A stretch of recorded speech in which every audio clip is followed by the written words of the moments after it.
পাওয়া না পাওয়ার হিসেব কষতে কষতে আজ এসে উপস্থিত 31 ডিসেম্বর 2025। দেখতে দেখতে এই বছরটাও কেটে গেল। আমি ভীষণ খুশি আজকের দিনে যে আমার কাছে মামুনি বাবু এসেছেন, আর আমার মা বাবা তো আমার কাছেই থাকেন। যাই হোক, সব মিলে মিশে পরিপূর্ণ পরিবার আমার। কিন্তু মামুনি বাবুর রয়েছে আজকে নিমন্ত্রণ, আর উত্তমের অফিসে ভীষণ চাপ, বছরের শেষ দিন তাকে অফিস যেতেই হয়েছে। তাই আমিও বেরিয়ে পড়েছি আমার ভাই বোনদের সাথে। Hi, good morning. আজকে 31 ডিসেম্বর, আমরা সকলে মিলে যাচ্ছি কলকাতা। আপনারা আশা করি সকলে খুব ভালো আছেন, আর এই বছরটা আপনাদের খুব ভালো কেটেছে, আর আশা রাখি আগামী বছরটা আপনাদের খুব ভালো কাটবে। এই দেখুন, আমি তৈরি হয়ে গেছি। আমি পরেছি জিন্স আর তার সাথে একটা রেড সোয়েটার। চলুন তাহলে যাই। এখন ঘড়িতে বাজে 9:50, আমাদের ট্রেনের টাইম 9:58-তে, তাই জোর পায়ে হেঁটে চলেছি। মাঠে বাস পড়েছে, মনে হচ্ছে অনুষ্ঠান হবে। ওই যে আমার ভাই দাঁড়িয়ে আছে, তাড়াতাড়ি চলুন, আমি লেট। কত ঠান্ডা পড়েছে, আরে পুরো মুড়ি দিয়ে। বাকিরা সকলে চলে গেছে স্টেশন, আমরা তিনজন লেট। আমরা পেয়ে যাবো ট্রেন, আমাদেরকে দেখে ট্রেন যাচ্ছে। আমরা ঠিকঠাক টাইমে। চল দৌড় ট্রেন, দৌড় দৌড় ভাই দৌড়।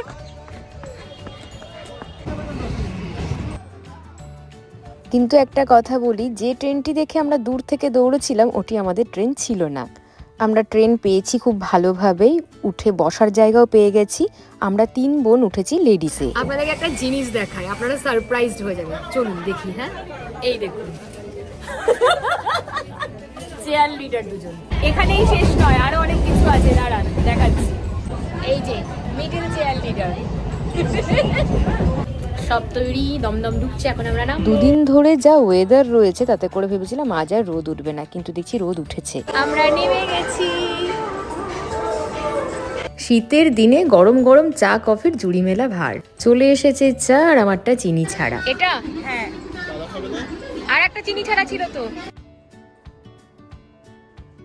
হেই টিম,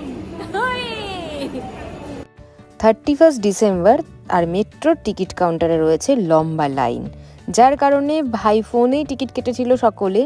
সমস্যা যেটা হয়েছে, পাঞ্চ করার সাথে সাথে আপনাকে সকলে মিলে একটা পাঞ্চেই বেরোতে হবে। এখানে সেটাই দেখলাম, মানে বারবার বন্ধ, বারবার পাঞ্চ হলো না। জানি না, সমস্যাও হতে পারে। সকলে তো আমরা ভীষণ এক্সাইটেড। বাবানেরও ছুটি রয়েছে, তাই আরিয়ানও এসেছে। আর পাপান ভাইয়ের কথাটা বলি, সে প্রথমে বলেছিল আসবে না, কিন্তু দমদমে এসে তাকে আমরা দেখতে পেয়েছি। মানে এটাও আজকের দিনে সে আমাদেরকে সারপ্রাইজ দিয়েছে। ট্রেন চলে এসেছে যথাসময়ে। চলুন ভেতরে গিয়ে ঠিকঠাক দাঁড়ানোর জায়গা পেলেই হবে। আমরা নামবো রবীন্দ্র সরোবর। যা, আপনাদেরকে তো বলাই হয়নি কলকাতাতে আমরা কোথায় যাচ্ছি। আমরা যাচ্ছি সাউথ সিটি মল।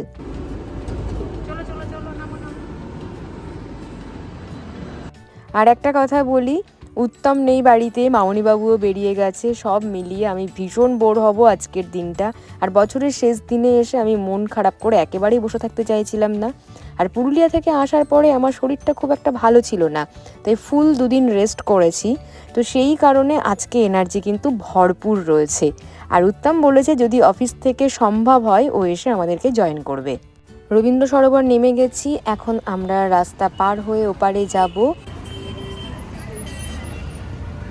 নিয়ে নেব ক্যাব। একটা ক্যাবে তো হবে না সকলের, তাই র্যাপিডো করতে হবে। র্যাপিডো মোটর বাইকে করে ভাই চলে যাবে, আর আমরা আপনাদের সাথে গল্প করতে করতে পৌঁছে গেছি সাউথ সিটি। ওই দেখুন 2 ভাই দাঁড়িয়ে রয়েছে। বাবানকে দেখছি একজন ভদ্রমহিলা কিছু বলছেন, জানি না কি বলছেন, ও আসলে জানতে পারবো। আসলে থ্যালাসেমিয়ার একটি ট্রাস্টি থেকে উনি এসেছেন, কিছু ডোনেশন চাইছিলেন। যাই হোক, আমরা পৌঁছে গেছি তো ভালোই। আর সাউথ সিটিটা দেখুন কি সুন্দর করে সাজিয়েছে। চলুন এবার ভেতরে যাই। আর ফুল দিয়েও দেখলাম দারুণ সাজিয়েছে গেটের বাইরেটা, পিটুনিয়াগুলো দারুণ ফুটেছে কিন্তু। আর এই হলো ভেতরটা, জাস্ট অসম। এত সুন্দর করে সাজিয়েছে, মানে কি বলবো। আমার তো এমনিই সাউথ সিটি ভীষণ ভালো লাগে, তাই গতকাল রাত্রেবেলায় যখন ওরা আমাকে প্ল্যানটা বললো, আমি রাজি হচ্ছিলাম না। উত্তমই আমাকে ফোর্স করলো যে না, তুমি যাও, সারাদিন বাড়ি বসে মন খারাপ করে থাকবে, ওর থেকে ঘুরে এসো, ভালো লাগবে। আসলে আমি রাজি হচ্ছিলাম না উত্তমকে ছাড়া এরকম বছরের শেষ দিন, মানে এবছরই এই প্রথমবার ওকে ছাড়া আমি এরকম কাটাবো। তো বললো এসে জয়েন করবে, দেখা যাক পারে কিনা জয়েন করতে। আমি যতদূর জানি ওর অফিসে যে পরিমাণে চাপ, ও পারবে না জয়েন করতে। যাই হোক, এখন আমরা জারার সামনে, আমরা তো অনেক দূর থেকে এসেছি আপনারা জানেন, প্রায় 95 কিলোমিটার্স দূর থেকে। একটু ওয়াশরুম তো যেতেই হবে। আর জারার সামনে দিয়ে যে রাস্তাটা শপার স্টপের দিকে গেছে, ওই দিকটাতে এগিয়ে গেলে ডান হাতে রয়েছে ওয়াশরুম। আমরা প্ল্যান করেই এসেছিলাম যে স্টারবাক্সে প্রথম আমরা কফি খাবো 1 কাপ করে, তারপরে যা ঘোরাঘুরি আর বাকি শপিং। প্যান্টালুন্সে নাকি দুর্দান্ত ছাড় চলছে, সেখানে তো একবার যেতেই হবে। তবে এখন স্টারবাক্স আগে কফিটা খেয়ে নিই। তো ভাই আমাকে বলছে ছর্দি চল গিয়ে অর্ডারটা দিয়ে আসি। তো ওদের চার্টটা আমি শেয়ার করে দিলাম, আপনারা একবার এখানে দেখে নিতে পারেন। শর্টটাই নি ভাই, অনেক বেশি হয়ে যায়। পিকো নিতে হবে না, শর্টটাই নি, পিকোটা একদম ছোট হয়ে যায়। আমরা অর্ডার করে দিয়েছি, আর এই প্রথমবার সকলে মিলে একসাথে স্টারবাক্সে কফি খেতে আসা, মানে এটাও একটা মেমোরেবল ডে। যাই হোক, রূপা প্রথমে নাহ করছিল, তারপরে আমি বললাম যে নে না, ও অতটা কফি আর কি ভালোবাসে না, ও চা লাভার। আর আপনারা জানেন আমার দিদিও ভীষণভাবে চা লাভার। কিন্তু ওই যে সবাই মিলে আসার মজাই আলাদা, আর ভাই বোনরা মিলে বছরের শেষ দিন, এটা তো একটা উপরি পাওনা।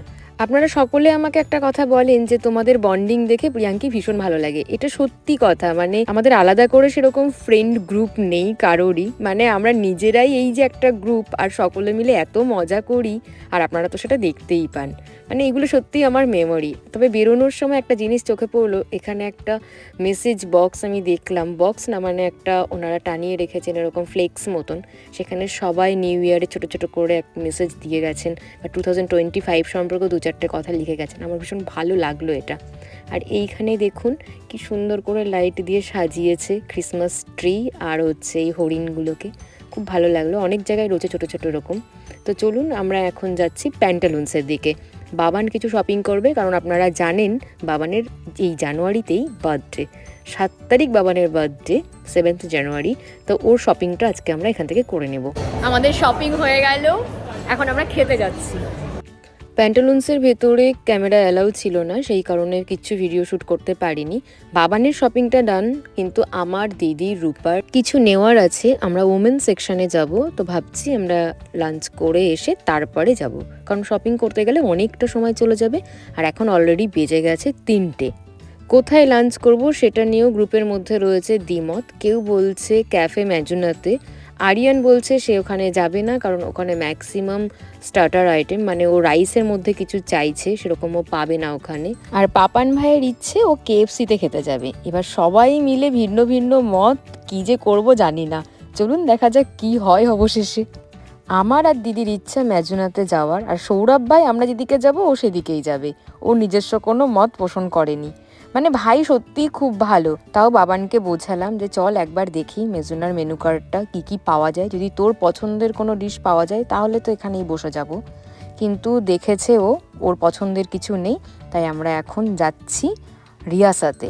বাড়ির থেকে রিয়াসাত করছিল। রিয়াসাতটা কোথায় বলুন তো? এর আগে আমরা এসেছিলাম ফ্লেম অ্যান্ড গ্রিলে।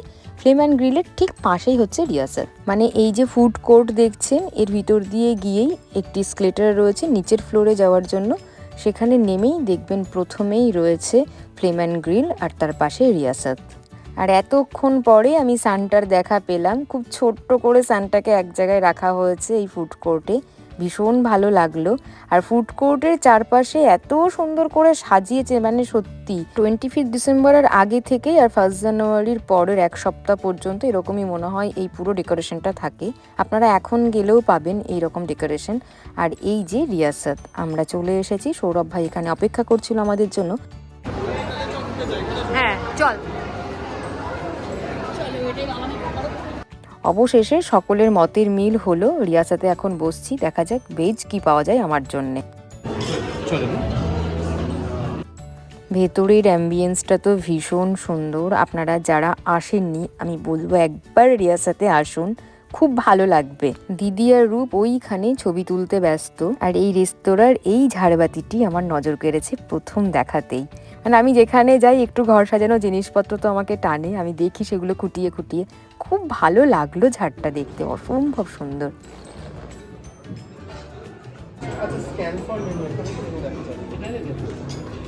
আরিয়ান প্রথমেই বলে দিয়েছে সে চিকেন বিরিয়ানি নেবে, দেখা যাক আমরা কি নিই। আমিও ভাবছি বিরিয়ানিই নেব।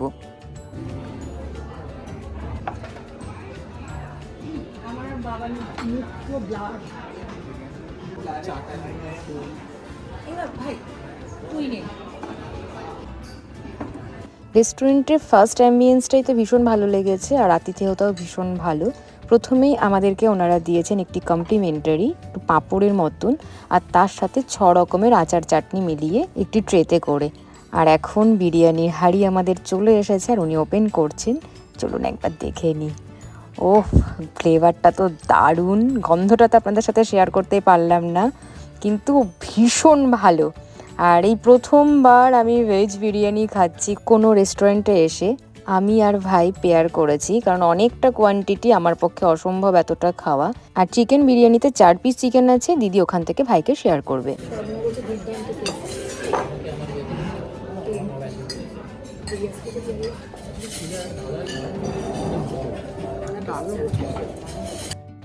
এতদিন ভাবতাম আমার মা সেরা ভেজ বিরিয়ানি বানায়, মায়ের ওপরে কেউ টক্কর দিতে পারবে না, কিন্তু এখানে ভেজ বিরিয়ানি খাওয়ার পরে আমি এটা অনেস্ট রিভিউ দিচ্ছি। মায়ের বিরিয়ানিকেও পিছনে ফেলে এরা এগিয়ে গেছে এক ধাপ। আর সাথে রয়েছে একদম ক্রিমি স্ট্রাকচার রায়তা। কেমন রিভিউ দিদি? দারুন বাবাই, কেমন? দারুন। বাও ভাই, কেমন? ছেলে কেমন? ভাই যেহেতু দুটো বিরিয়ানি টেস্ট করেছে, ও অনেস্ট রিভিউ দিল ওর নাকি ভেজ বিরিয়ানি বেশি ভালো লেগেছে চিকেনের থেকেও। আর একটা কথা বলি, এতটা কোয়ান্টিটিতে ছিল যে আমি আর ভাই দুজনে মিলে শেষ করতে পারিনি। মানে আমরা পুরো ফুল, অন্য কিছু যে অর্ডার করব পেটে আর জায়গা নেই। যাই হোক, এখান থেকে এবার বেরোবো, যাব প্যান্টালুন্স। তবে একটা জিনিস, এই মৌরিটা খেতে আমার একেবারেই ভালো লাগেনি, কিন্তু একটু নিয়েছিলাম।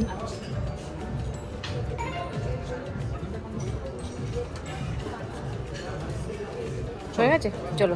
ভালোই খাওয়া দাওয়া হলো, তাহলে চলুন এখন এখান থেকে বেরোনো যাক। আর বেরোনোর আগে এই অ্যাম্বিয়েন্সটা আপনাদের জন্য আরও একবার।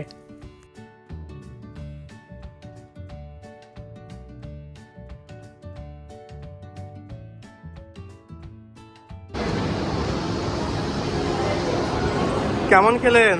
দারুন দারুন, এক্সিলেন্ট। কেমন ছিল ভেজ বিরিয়ানিটা? অপূর্ব, মানে আমার লাইফের সেরা ভেজ বিরিয়ানি। সত্যি তাই। সাউথ সিটি আবার এলে রিয়াসাতে এসে এই ভেজ বিরিয়ানি আমাকে খেতেই হবে, অন্য কেউ না আসলে আমি একাই চলে আসব। তবে পার্টনার একজন হলে ভালো হয়, অতটা বিরিয়ানি তো একা খেতে পারবো না।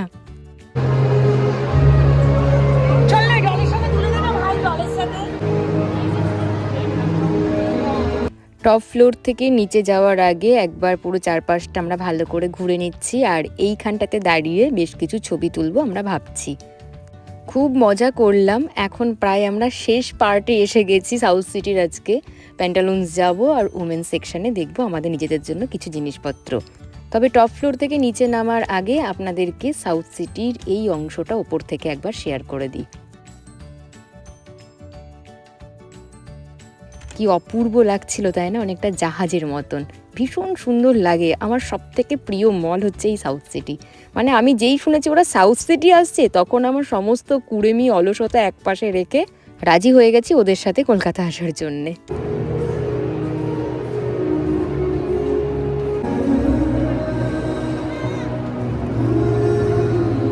সৌরভ ভাই নেবে স্পোর্টস শ্যু, আর আমিও ভেবেছিলাম একটা নাইকি থেকে শ্যু নেব, তবে সেরকম কোনো অফার এখানে নেই, তাই আমি আর নিইনি। আর এত দাম নাইকি শ্যুয়ের, একটু অফার না পেলে নিতে সত্যি গায়ে লাগে জানেন তো। যাই হোক, এদিকের জুতোর কাউন্টারগুলো তো আমাদের ঘোরা এক প্রকার হলো। এবার একটুখানি এই পুতুলের সাথে ছবি তুলবো, দিদি অনেকক্ষণ ধরে বায়না করছে। শুধু দিদি একা ছবি তোলেনি, আমিও তুলেছি, আর তুলেছে রূপাও। এবার আমরা যাচ্ছি প্যান্টালুন্স থেকে অনেক কেনাকাটা করেছি। আমরা নিয়েছি লিভাইসের জিন্স, দারুণ অফার চলছিল, 29, 30, 31 এই 3 দিন ওনাদের অফার ছিল। আর আমরা লাস্ট ডেতে এসে ভিজিট করলাম। অফারগুলো একটু বলে দিই, 2টো জিন্স কিনলে 2টো ফ্রি লিভাইসে, আর একটা যদি নেন তাহলে 30% অফ। যাই হোক, আজকের মতন তো দিনটা একভাবে কাটলো। আর এখানে দেখুন গাড়ির লাইন। এখন সন্ধেবেলায় আস্তে আস্তে ভিড়টা বাড়ছে। আমরা এখান থেকে নেব ক্যাব, যাব রবীন্দ্র সরোবর, সেখান থেকে মেট্রো নেব, মেট্রো নিয়ে তারপরে আবার মেট্রো চেঞ্জ করব স্প্ল্যানেটে গিয়ে, সেখান থেকে যাব শিয়ালদা। না হলে এই যে 31st নাইটের পুরো রোডের যে প্রচণ্ড জ্যাম, এটা কাটিয়ে উঠতে উঠতে আমাদের ট্রেন চলে যাবে।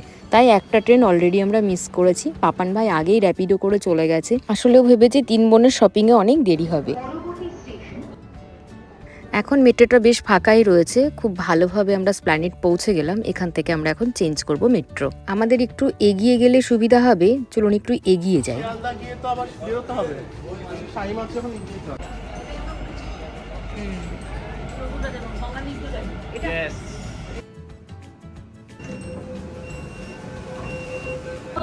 transistor, etc., which could be a ball.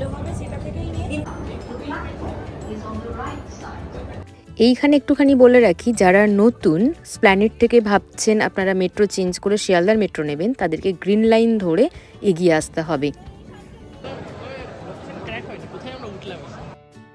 যাই হোক, অবশেষে শিয়ালদা মেনে পৌঁছে গেছি। ট্রেনে বসার জায়গাও পেয়েছি, তবে এক জায়গায় নয়, এটা তো অফিস ফিরতি ট্রেন, ভীষণ ভিড় এখন। আর মিয়ামোড় থেকে সন্ধ্যার টিফিন ভাই নিয়ে নিয়েছিল। ওই যে ভাই আর দিদি ওই দিকে বসেছে, রূপা বসেছে বাঁ দিকে, আর আমি আর বাবা এই দিকটাতে। আর এখন দেখুন ট্রেনটা ফাঁকা হয়ে গেছে। আসলে রানাঘাট ক্রস করলাম আমরা। আসলে এই ট্রেনটি শিয়ালদা থেকে রানাঘাট লোকাল হয়েই আসে, পরে রানাঘাট থেকে কৃষ্ণনগর লোকাল হয়ে যায়। আমরা পৌঁছে গেছি বাতকুল্লা, আর উত্তম ফিরেছে আমাদের ঠিক আগের ট্রেনে, ও এসেছে নিতে। রাত পোহালেই নতুন বছর, আপনাদেরকে আগে থেকেই জানাই হ্যাপি নিউ ইয়ার, নতুন বছরের অনেক শুভেচ্ছা। আর এই ব্লগটি ভালো লেগে থাকলে প্লিজ একটা লাইক করে দেবেন। আজ তাহলে আসি, শুভরাত্রি।